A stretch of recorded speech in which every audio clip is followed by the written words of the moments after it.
The following contest is scheduled for one fall. Introducing first, weighing 285 pounds, Baron Corbin. Tough words by Baron Corbin. Matchup underway. Grimes with a cave-in cover. Grimes wins his debut.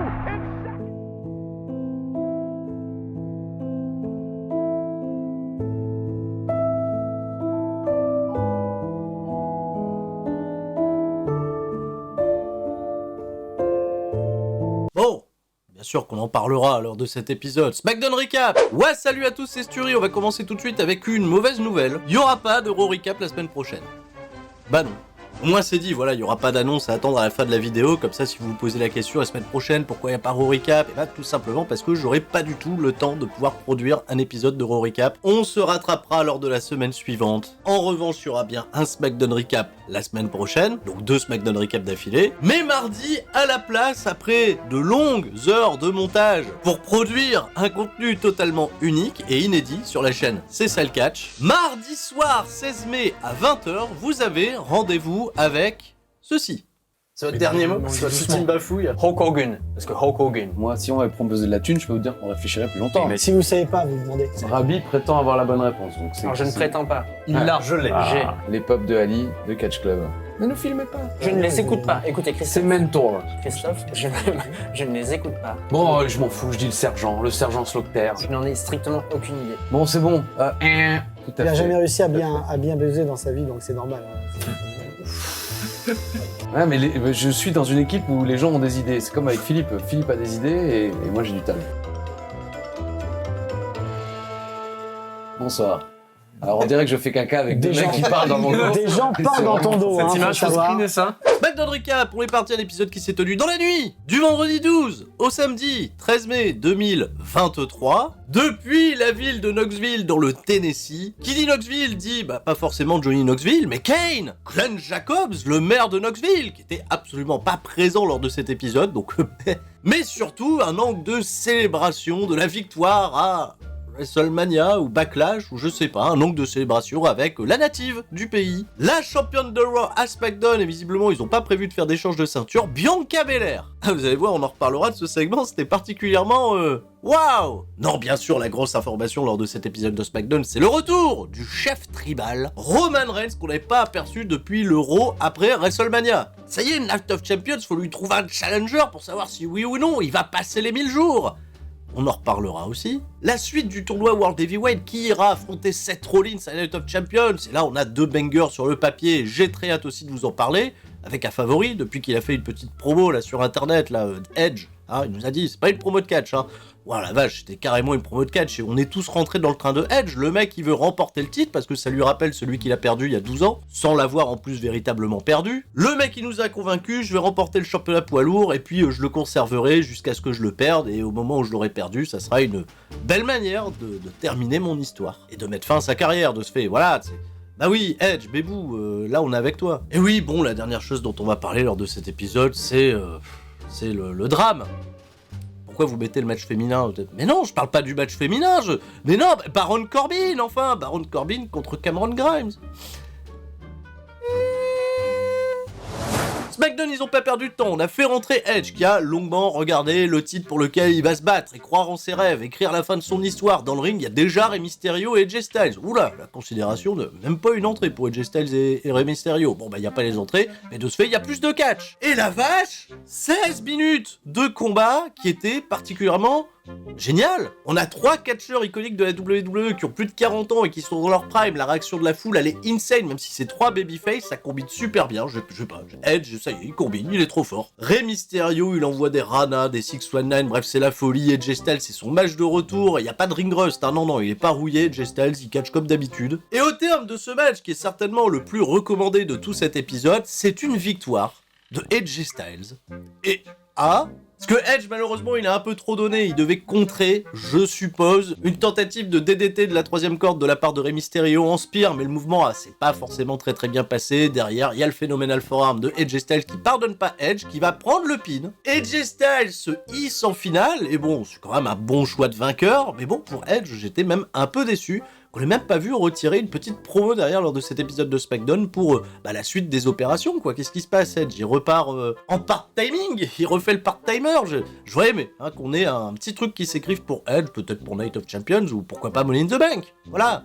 Déjà, prenons les devants. Non, j'insiste encore, il y a vraiment eu d'excellentes phases sur ce combat, c'était très intelligent, un bon triple sweat match. Total non-stop action, comme on le disait encore, du côté du Tennessee, puisqu'ils étaient au Tennessee, TNA, Impact, tout ça, bah oui. Une excellente manière de lancer le nouveau show bleu, puisque je le rappelle, la draft est effective, il y aura des nouvelles têtes, tout ça, tout ça. Après un rappel avec plein de promo clips pour nous dire que c'est la merde dans la Bloodline et que Roman Reigns est particulièrement attendu pour remettre de l'ordre là-dedans ou prendre des décisions, on perd pas de temps, on enchaîne tout de suite avec le deuxième match qualificatif. Sheamus fait son entrée au ring, Bobby Lashley, Austin Theory, enfin il y a un heel au moins dans la partie de SmackDown du tournoi. C'est une confrontation qui est un petit peu inédite, même si Bobby Lashley, Austin Theory, ils ont l'habitude désormais de se croiser dans des combats triple menace. Mais Bobby Lashley et Sheamus, c'est deux catcheurs qui se sont assez peu croisés en un contre un par le passé, seulement 2 fois en mars 2021. Et Theory et Sheamus, eux, ils se sont jamais affrontés en AV1. Jamais. Dans des multi-man matchs, dans des tags, etc. Mais jamais en un contre un. 13 minutes de match assez bien équilibré, avec un public qui s'est clairement rallié derrière Sheamus. Et oui, beaucoup plus que Bobby Lashley. Austin Theory, qui dans ce format-là, c'est cool, il suscite de la hit, donc de ce fait, il y a de l'ambiance, il y a de l'action, et à chaque fois qu'il vient casser un gros moment, du gros momentum, que ça soit pour Sheamus ou Bobby Lashley, c'est très très bien reçu par le public, qui le eut copieusement. Et on a fait un chouette rappel au triple sweat match avec Bronson Reed, où Bobby Lashley va porter sa spire sur Sheamus, Austin Theory va le dégager du ring pour tenter le tomber sur Sheamus, qui va se dégager, cela dit, au compte de 2. Sheamus, il est meilleur que Bronson Reed pour le coup. Et Bobby Lashley, je sais pas sur quelle manœuvre c'est arrivé, c'est ouvert le crâne, et là, il a commencé à y avoir du sang de partout, c'était un petit peu très visuel, encore une fois, mais là, du sang à la WWE, qu'est-ce qui se passe? Et Bobby Lashley, pour se venger de tout ça, c'est lui qui va faire l'opportuniste, il va se débarrasser de Sheamus, qui venait de faire un Brogue Kick sur Austin Theory, pour faire le tomber sur le champion des États-Unis. Peut-être qu'à partir de là, il aura une nouvelle opportunité au championnat pour se qualifier en finale, et Bobby Lashley et AJ Styles sera ce soir dans le main event. Et là aussi, pour le coup, c'est une affiche qui est assez protégée, elle a lieu qu'une seule fois. Dans toute leur carrière, Bobby Lashley et AJ Styles se sont affrontés qu'une fois en AV1, et c'était une victoire de Bobby Lashley l'année dernière, le 15 août 2022 pour être précis, dans un match très disputé. On part backstage, et Adam Pearce est au téléphone avec Procra d'Univers Catch, voilà, qui est pas resté fort à la Zilan, tout petit comme ça, c'est pas moi qui l'a dit, c'est Zerator. Et enfin, parce qu'apparemment il est très petit, Univers Catch. Et Adam Pearce, je sais pas ce qu'il lui dit, il a le sourire, est-ce qu'il est en train de parler de sa game de Valorant qui a été castée chez Zerator devant plus de 100 000 viewers, incroyable. Non, on voyait de l'amour à Procra d'Univers Catch, le mec il a résisté comme il a pu, mais il s'est déjà fait éliminer, Univers Catch, enfin, on vous aime, mais bon... Et là, il y a Grayson Waller qui débarque. Grayson Waller, le catcheur australien en provenance d'NXT, qui va faire ses débuts dans le main roster et qui, réclame son talk show. Grayson Waller, il veut recevoir en premier invité le mec qui va remporter la partie du tournoi de SmackDown. Donc soit Bobby Lashley, soit AJ Styles. Et Adam Pearce, il dit ok, c'est un bon deal. Pour faire un impact, soit tu gagnes un match, ou soit tu fais un talk show. Et écoutez, la solution du talk show pour Grayson Waller. D'accord. Parlons de faire un impact quand on vient d'NXT, Cameron Grimes va avoir son premier match contre un catcheur qui est déjà dans le ring, qui n'a pas eu le droit à son entrée. C'est Baron Corbin. Alors Corbin, il semble prêt, il fait un peu de shadowboxing et tout, en attendant Cameron Grimes, qui a lui son entrée complète. Pas la moindre référence de la part de Michael Cole et Wade Barrett pour nous dire que Baron Corbin, c'est le héros de la France désormais, il a remporté son premier match depuis tellement longtemps contre Rick Boogs. Et avant que la cloche ne sonne, Baron Corbin, il va prendre le micro, il va dire ce que logiquement Baron Corbin dirait dans ces cas-là. Cameron Grimes, t'es qui mec? Je vais te plier en deux en moins de 2 minutes, et de ce fait, tu vas vouloir retourner du côté de NXT, où là, la compétition, elle est beaucoup plus facile. Voilà, la cloche elle a sonné, il y a eu le cave-in, donc voilà, le double stomp de la part de Cameron Grimes, et Baron Corbin a perdu en 7 secondes. Ah, alors oui, pour Cameron Grimes, c'est chouette, puisque ça le fait débuter de manière autoritaire dans ce roster de SmackDown. Est-ce qu'il sera un main player à l'avenir? Ça, j'en sais rien. Baron Corbin, d'un côté, c'est rigolo, parce qu'il perd tout depuis quelques temps. Pourquoi? Parce que JBL, il lui a dit qu'il était nul, donc... Et voilà, ils l'ont booké comme un nul, comme un Jobber, to the stars. Même pas to the stars, tout Cameron Grimes. Jobber, tous les nouveaux venus, quoi. Et qu'est-ce qu'il a dit, Michael Cole, derrière, quand Baron Corbin, il était... bébou, il faisait de la peine. Il a dit que la mauvaise série pour Baron Corbin, elle se poursuivait, quoi. Alors que non, quoi. Dernier match en date, il avait gagné. On a été ignoré par Michael Cole, on s'est fait ghoster. Bon ok, ça suscite l'indignation, pas que des fans français, également j'ai regardé en ligne, il y a même les fans américains, les gens à travers le monde, ils se disent non, Baron Corbin, il mérite pas ça. Est-ce qu'on est sur le début de cette losing streak un petit peu inspirée à celle de, j'en sais rien moi, Kurt Hawkins? Parce que Kurt Hawkins, quand il a regagné un match après sa série de 150 défaites, les gens étaient fous, ouais, Kurt Hawkins, c'est tout. Derrière, il a remporté les championnats par équipe pour se faire licencier. Bon, c'est pas ce qu'on va souhaiter à Baron Corbin de se faire licencier au bout du compte. Nous, ce qu'on veut, c'est le main event contre le gros chien au Stade de France pour terminer une bonne fois pour toute l'histoire. Alors, on va y croire. Baron Corbin, tu sauras te relever de cette défaite. Offre ton cœur. Et derrière, les planètes s'aligneront, on continuera de soutenir, d'offrir de la force. Et remets ton short aussi, le short porte-bonheur, le fameux. Voilà, ça, bah oui, ça va beaucoup aider. Roman Reigns, ça y est, c'est parti, il fait son retour, la musique, le gros chien, l'entrée, Solo Sikoa derrière, Paul Heyman, les Usos, on va remettre l'église au milieu du village, et c'est ce qu'il va faire Roman Reigns, il remet l'église au milieu du village. Ce qui s'est passé à WrestleMania est historique, parce qu'il a pas pu parler depuis sa victoire à WrestleMania, vu qu'on l'a pas revu, donc lui il est resté encore sur WrestleMania, sur début avril. Les mecs, la plus grande famille du catch, parce qu'on va pas considérer que les autres familles ils accomplissent les mêmes trucs que nous, on main eventé les 2 nuits de WrestleMania. Les 2 nuits. Et là, en plus de ça, il est très très fier de Solo Sikoa, puisque Solo Sikoa, bon il a pas main eventé, mais Solo Sikoa lui il répond présent, parce qu'on l'a fait débarquer dans la famille comme un enfant qu'on jette dans le grand bain, mais il s'est rendu compte que Solo Sikoa, il nageait comme un requin. Et là, il a raison, Roman Reigns, parce que Solo Sikoa, il est construit très très fort, il obtient des grosses victoires, des gros succès, et Roman Reigns, il dit, oui, mais il y a un problème. Il y a un problème quand même au sein de tout ça, et il tourne la tête vers Solo Sikoa, il pense, Sami Zayn, Kevin Owens, c'est pas eux le problème. Le problème dans tout ça, c'est les frères Rousseau. Ah ouais, tes frères là, c'est la merde. Parce que eux, ils ont main eventé WrestleMania pour perdre leur championnat par équipe indisputé. Et lorsqu'ils ont eu une revanche, ils ont dédicacé le match à moi. Alors que je suis pas un champion par équipe, alors qu'on a des champions par équipe totalement fous dans l'histoire de notre famille. Ils me dédicacent le match pour faire quoi? Pour perdre. Et là, de ce fait, Roman Reigns, il se tourne vers les Usos et il dit, les Usos, là, la première chose que j'ai envie d'entendre de votre bouche, c'est je m'excuse, je suis désolé. Et ça fait marrer Jimmy Uso. Jimmy Uso, il prend pas trop le truc au sérieux, il fait « Ouais, ça va, c'est bon, quoi. » Non, mec, je suis pas en train de rigoler, tu crois qu'on est dans quoi? Dans un clip publicitaire? Tu veux que je fasse le clown, c'est ça? Tu veux que j'amuse la galerie? Et Roman Reigns, il pousse le visage de Jimmy Uso, et là, de ce fait, la tension dans le public, tout est fou, le storytelling est encore une fois exceptionnel. Et avant que Roman Reigns aille plus loin, c'est Jey Uso qui va se mettre entre les deux et qui va s'excuser au nom des Usos pour ce qui s'est passé, pour avoir dédié cette victoire, et dit ok, la prochaine fois, je te promets, on ramène les titres à la maison. Et ben justement, Roman Reigns il a dit, en parlant des titres que vous allez ramener à la maison, les titres par équipe vont revenir à la Bloodline, puisque Paul Heyman, je te laisse faire l'annonce. Et là, Paul Heyman, il nous dit, ok, ça a été négocié, ça a été décidé, à Night of Champions en Arabie Saoudite, Sami Zayn et Kevin Owens défendront les championnats tag team indisputés contre Solo Sikoa et Roman Reigns. Oh, étant donné que les Usos ils sont pas capables de faire le taf, alors Roman Reigns il a décidé d'aller faire le taf lui-même et de faire ce que la Bloodline fait de mieux, à savoir conquérir, ramener les titres à la maison et être la force numéro 1. Oh, voilà là là là. Là de ce fait, il y a un check Solo Sikoa, Roman Reigns, les mecs se cassent, les Usos restent dans le ring et c'est la consternation. Surtout que Roman Reigns, c'est-à-dire on va dédier notre victoire à la plus grande équipe de tous les temps de la Bloodline, de tout ça.